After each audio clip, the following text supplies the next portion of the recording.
Hablemos de terror.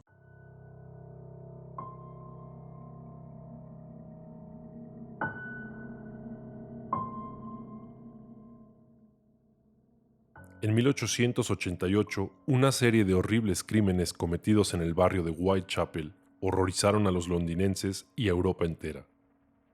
La identidad del autor del brutal asesinato de 5 prostitutas del East End de Londres sigue siendo un misterio que alimenta todo tipo de teorías más de un siglo después. Nada se supo del autor bautizado como Jack el Destripador, lo que da idea de su brutal modus operandi. Hoy te platicamos un poco de la historia.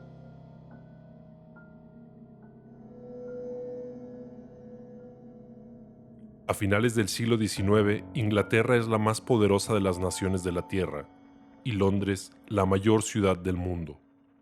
Incluso sin saberlo, eso es algo que cualquier viajero puede intuir de una mirada. Las torres del Parlamento de Westminster se alzan orgullosas para hablar del dominio político británico, del mismo modo que los bancos de la City controlan el comercio internacional. Mientras el Times da cuenta de las diversiones de la aristocracia en todo lo que va del Music Hall a las batidas para la Casa del Zorro, para guardar la paz, la Armada rige los mares y la admirada policía británica revela, nada más verla, el esplendor del imperio. Desde el Palacio de Buckingham, la reina Victoria corona la edad de mayor brillo y poder de la historia de Inglaterra. Sin embargo, no todo es brillo en aquella Inglaterra, y para comprobarlo, no hace falta irse a las minas de carbón o a los satánicos telares de Manchester. A muy poca distancia de las elegancias del West End, todavía existe en Londres una zona inexplorada como Timbuktu. Es el East End, y dentro del East End, Whitechapel es el lugar donde la miseria toca fondo.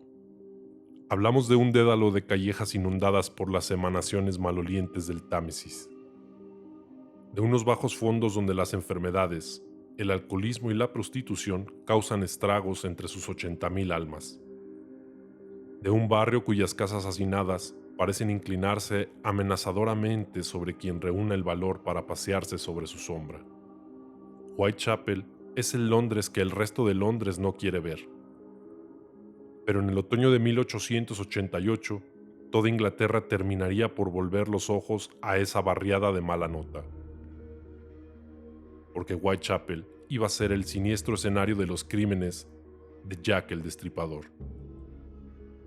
Es posible que Jack el Destripador no fuera el más mortífero de los asesinos. A cambio, bien puede ser de los más crueles y sin duda el más famoso de todos ellos. ¿Será que su nombre todavía nos evoca ese miedo que solo pueden provocar unos pasos en la oscuridad? El resplandor de un súbito cuchillo en una calle solitaria. ¿Será que algunos criminales nunca fueron capturados, pero que a él hubo que ponerle un alias porque ni siquiera se capturó su identidad?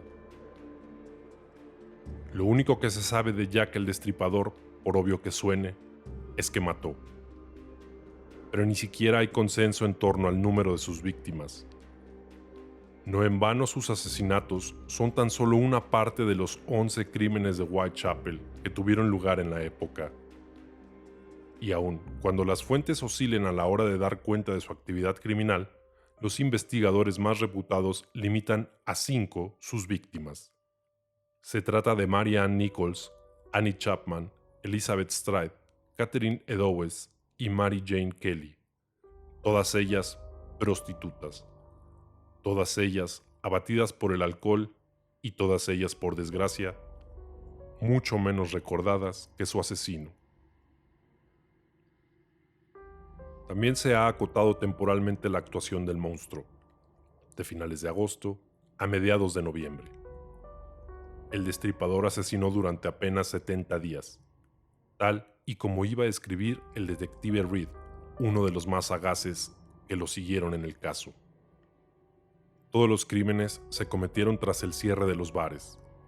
Todas las víctimas eran de la misma clase, la más baja entre las bajas, y vivían no más lejos de un cuarto de milla unas de otras. Todas además fueron asesinadas del mismo modo. El resto es todavía sombra y misterio impenetrable. De hecho, su crueldad sin precedentes fue en buena parte responsable del fenomenal pánico levantado tras las muertes. Como dijo uno de los encargados de las autopsias, no le bastaba con matar, sino que también tenía que hacer un daño gratuito al cadáver. Con pocas excepciones, su modus operandi era el siguiente.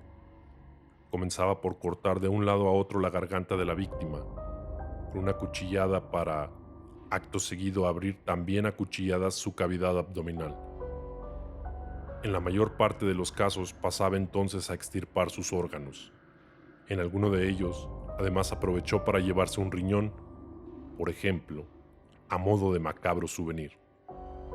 Ante tales matanzas, la descripción forense de los cadáveres todavía puede turbar al hombre más templado.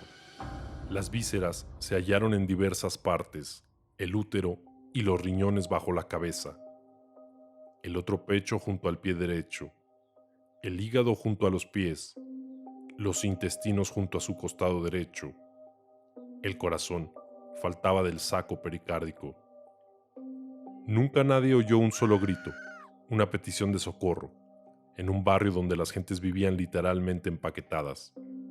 Ninguno de los cadáveres presentaba las heridas defensivas que resultan de oponer resistencia a un ataque. De hecho, el único presunto avistamiento del criminal solo ha servido para arrojar más pavor sobre su modo de matar. En la noche del 8 de septiembre de 1888, una mujer se encontró con Annie Chapman, acompañada de un extranjero de piel morena y mediana estatura, ataviado, con una capa oscura y una gorra. El encuentro se había producido recién pasadas las 5:30 de la madrugada. Pues bien, a las 6:10, cuando el médico Phillips acudió a levantar el cadáver, el destripador ya había matado a Chapman. Como sus otras víctimas, ella tampoco pudo ni resistirse ni gritar. En un Londres de todo miedo y rumores, hasta la reina Victoria iba a tener sus teorías sobre el asesino. En su caso, como en el de buena parte de la aristocracia, la hipótesis bien podría resumirse en el titular de un diario de la época. Era imposible que un inglés hubiera cometido tales crímenes. En relación a los asesinatos de Whitechapel, la policía entrevistó a más de 2,000 personas, investigó aproximadamente a 300 y detuvo a 80. Pese a que se investigó aproximadamente a 300 sospechosos, la investigación policíaca resultó ineficaz en el esclarecimiento de la identidad del asesino serial. Y fue objeto de burla y polémica por parte de la prensa. Esto derivó en el establecimiento de un comité ciudadano encargado de patrullar las calles de Whitechapel, identificar a posibles sospechosos e investigar por su cuenta los asesinatos. Pero incluso las posibles pistas multiplicaban la confusión. Por ejemplo, la inscripción en tiza junto al delantal ensangrentado de Catherine Eddowes, en la que se culpaba a los hebreos. Los judíos son los hombres que no serán culpados en nada. El texto fue borrado enseguida para evitar ataques antisemitas. O una de las piezas mayores, una carta, cuyo remitente decía desde el infierno, que iba acompañada de un trozo de riñón que recibió la policía. Uno de los policías le pidió al médico forense Thomas Bond que evaluara las heridas de las víctimas y ofreciera su punto de vista con respecto a los posibles conocimientos quirúrgicos del homicida. Bond elaboró su dictamen basándose en el examen del cadáver con mayores mutilaciones y los registros de autopsia del resto de las víctimas. Su descripción, considerada como uno de los perfiles criminales más antiguos de los que se tenga registro, decía textualmente: no cabe duda que los 5 asesinatos fueron cometidos por la misma mano. En las primeras 4, las gargantas parecen haber sido cortadas de izquierda a derecha, y en la última, debido a la extensa mutilación, es imposible decir en qué dirección se hizo el corte fatal, aunque se encontró sangre arterial en la pared, salpicada cerca de donde la cabeza de la mujer debió haber estado.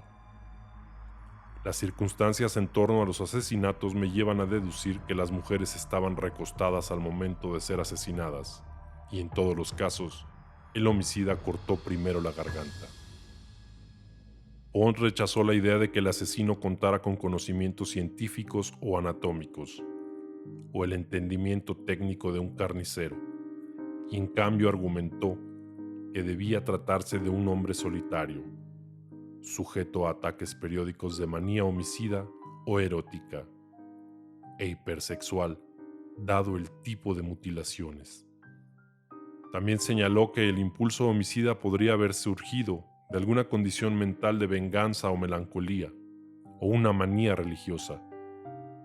La prensa y la policía recibieron numerosas cartas en el transcurso de los asesinatos de Whitechapel, y si bien algunas consistían en propuestas para ayudar a la captura del asesino, la mayoría no tuvieron utilidad en la pesquisa. No obstante, cientos de dichas cartas supuestamente eran de la autoría del destripador, y 3 de ellas resultaron notables. La carta "Querido jefe", la postal "Saucy Jackie" y la carta "Desde el infierno". Han pasado muchos años desde los asesinatos en Whitechapel y hasta ahora todos siguen haciéndose la misma pregunta: ¿quién fue el asesino? Sin lugar a dudas, Jack el Destripador sigue rondando en la mente de todo londinense al caer la noche.